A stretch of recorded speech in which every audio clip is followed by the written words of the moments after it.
hello guys, and welcome to my World of Tanks replays. So today, I'm going to be giving you a review of the Tiger. Now, we all know that in real life this was a formidable tank, one of the best tanks of the Second World War. Pretty much anything it saw, it killed.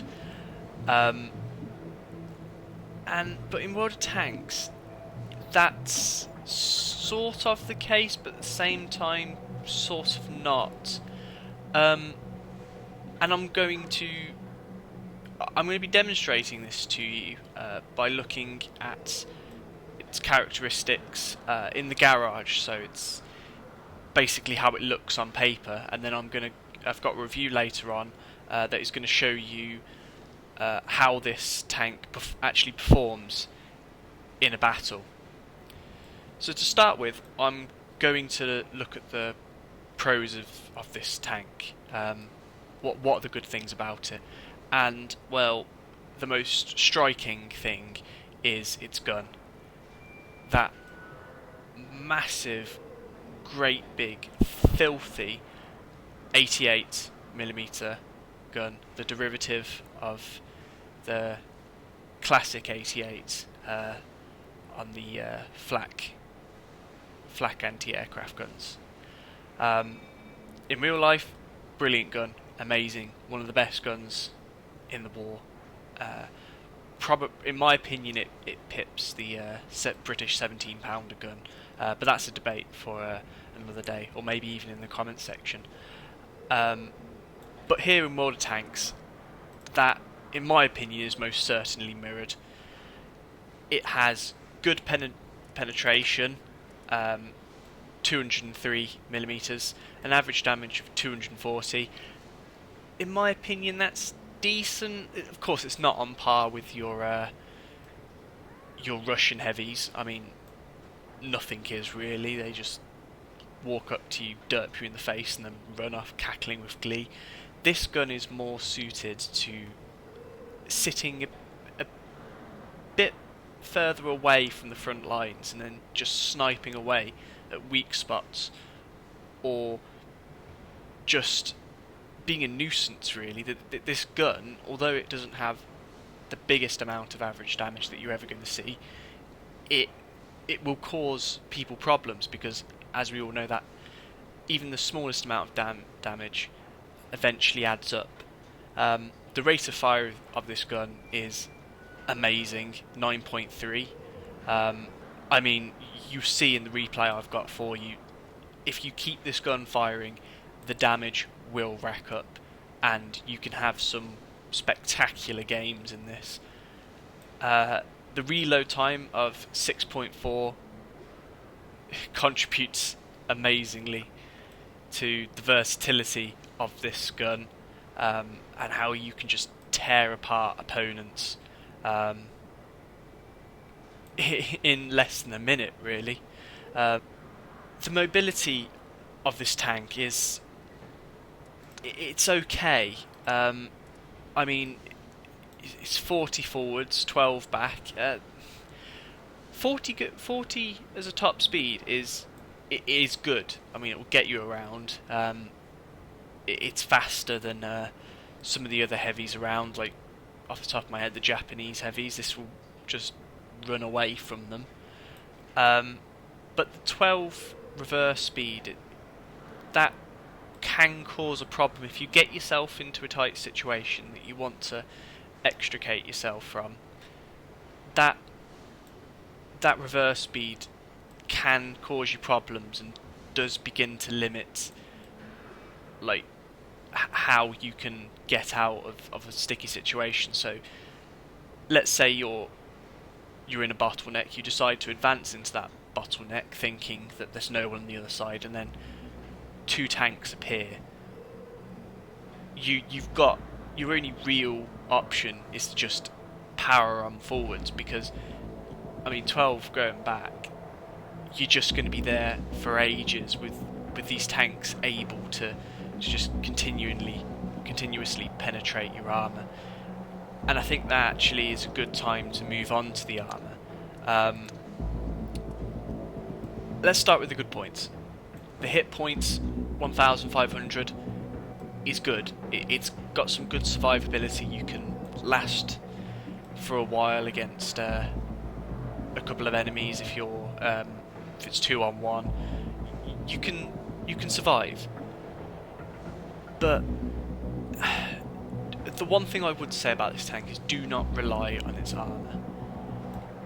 It's got 100mm at the front, 80 at the sides, 80 at the rear, and that also applies for the turret, as you can see. It's not good armour for tier 7. Most, if not all, tanks that you face will be able to penetrate you somewhere on this tank. Well, actually,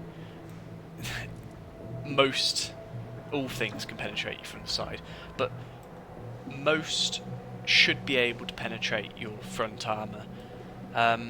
That's not to say you can't bounce anything in this tank.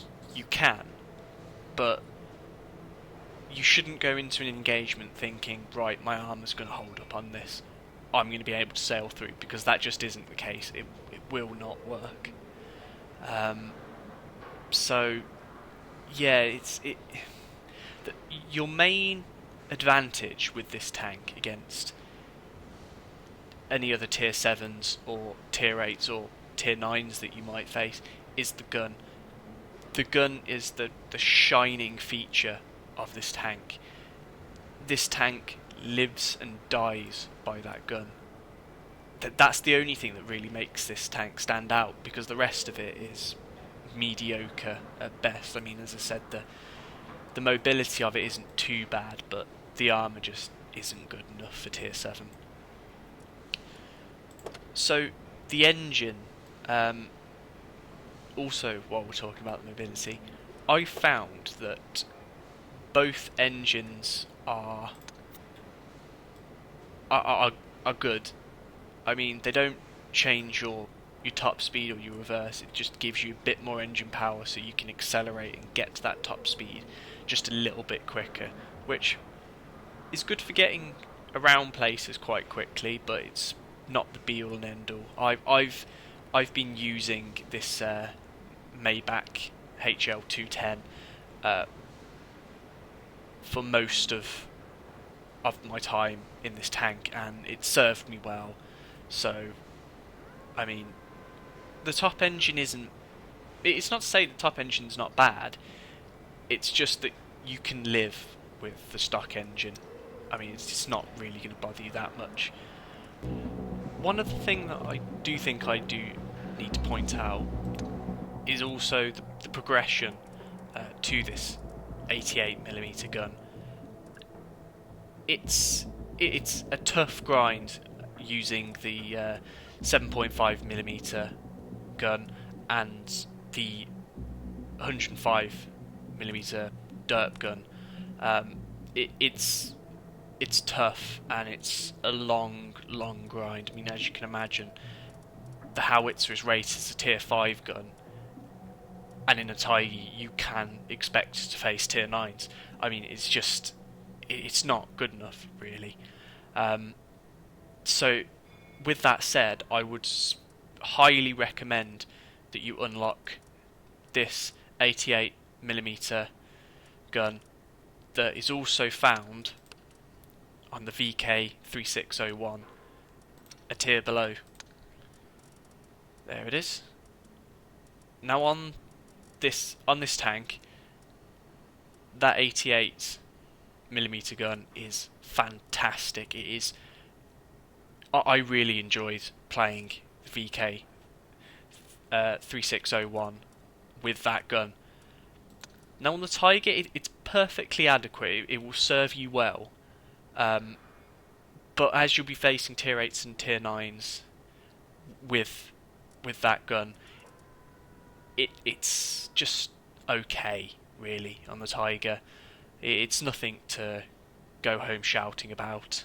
And it will serve you well to unlock the upgraded turret and the 88.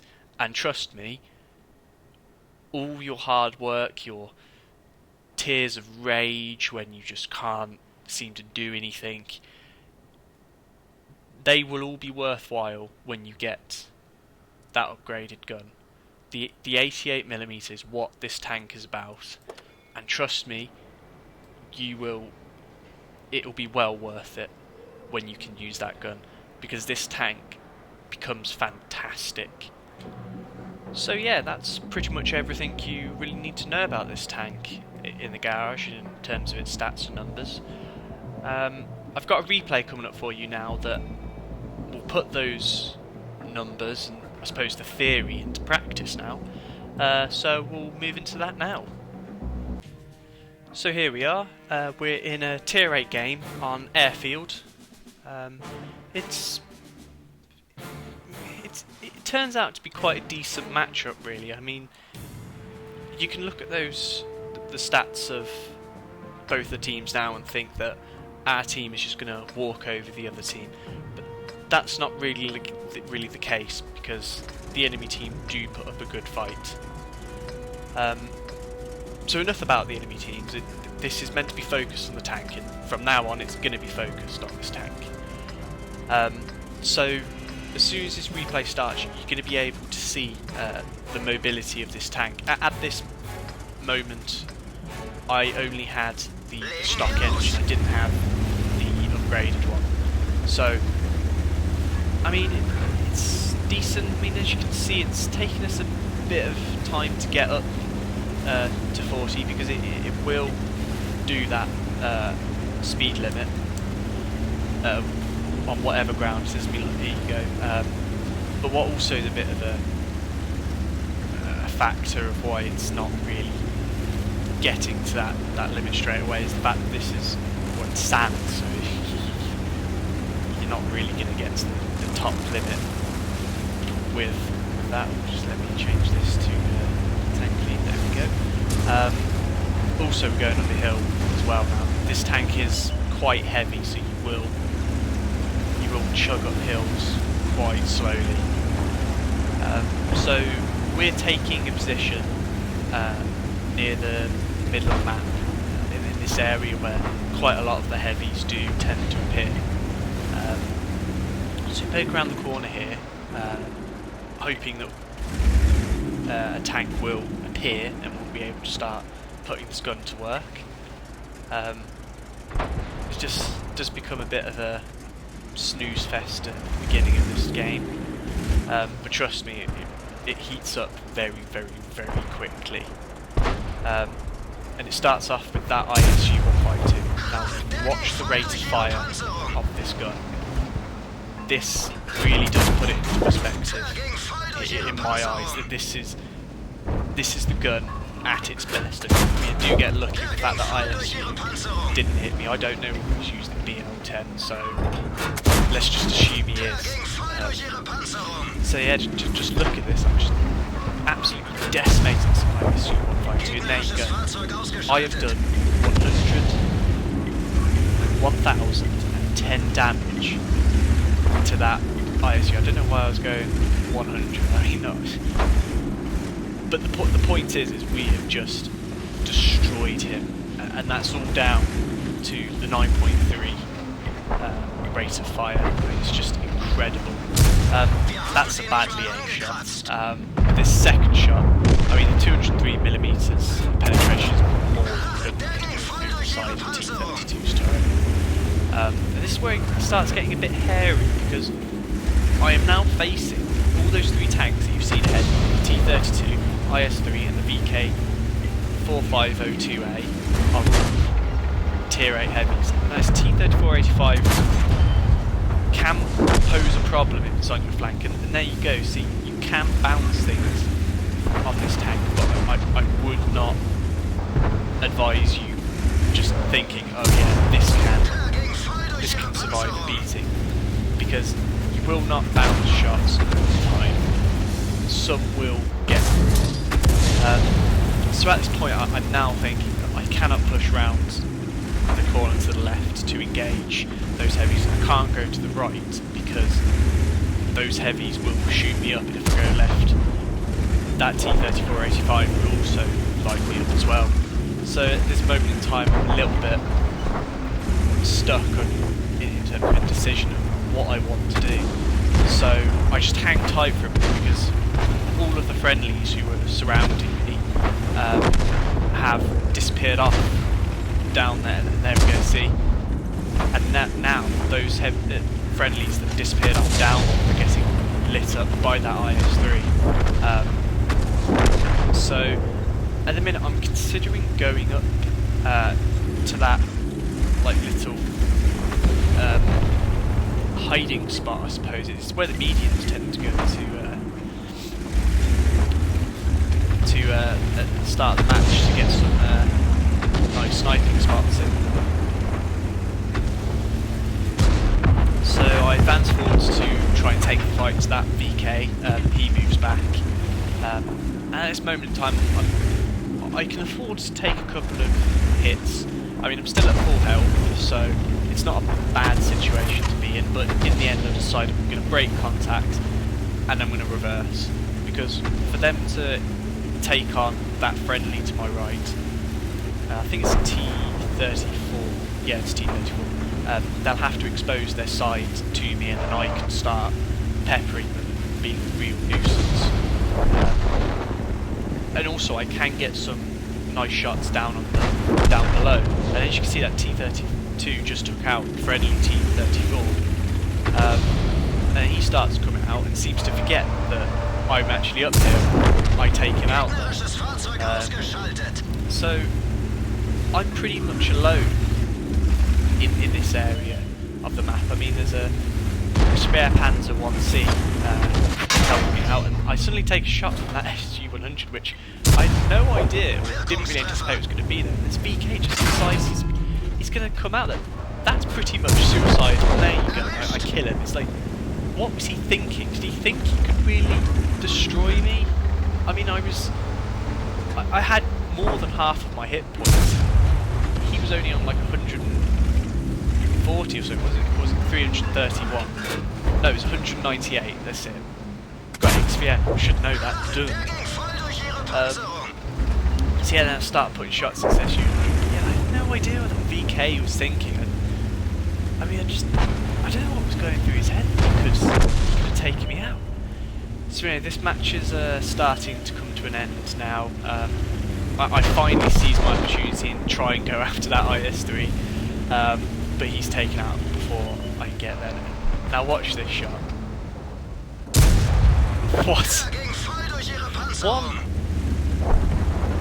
It was an above average damage roll, but I still left him on 4 health. I mean, that's just World of Tanks trolling me.